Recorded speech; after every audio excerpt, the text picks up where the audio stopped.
こんにちは。こんにちは。カンボジア事務所の津田です。カンボジアではこの2月から閉会の事務所があるバッタンバン市内の孤児院にて、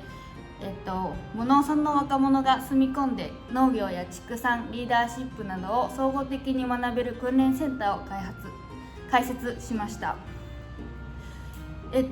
このセンターでは貧困地域の若者たちを集めてきて、貧困地域の農村の若者たちを集めてきて、この孤児院に住み込んでもらい、実践と座学を通じて農業や畜産、リーダーシップなどを1年間学んでもらいます。その後、彼らの出身村に戻って、彼ら自身や彼らの家族、そして村の人々の生計向上に彼ら自身が貢献することを目指しています。今日は農業についての座学の授業があったみたいなので、その様子をお知らせします。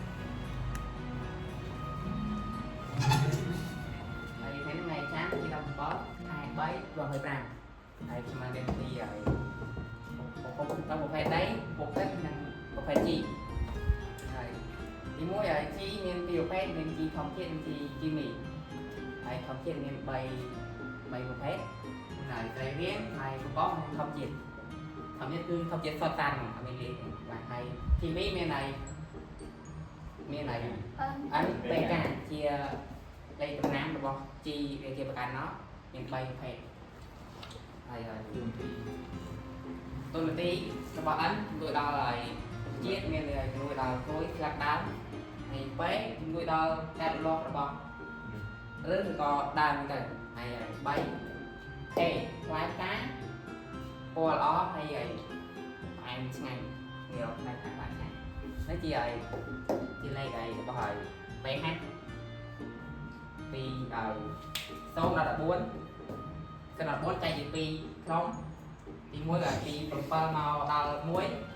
គឺចំណងអាទិត្យសារធាតុអាទិត្យហើយពី7ដល់14ជាសារធាតុបាសឬក៏អាកាឡាក្នុងទឹកព្រោះបេហានចែកជា2ការវាស់ទុំមាន2មានលើដីវាស់ក្នុងដីហ្នឹងហើយនឹងទី2នឹងវាស់ក្នុងទឹកទី2ហើយរងមានប៉ុណ្ណឹងទេអូខេអរគុណច្រើនបាច់បន្តទៀតនិយាយរៀបរាប់5រៀបរាប់មានគ្រូចា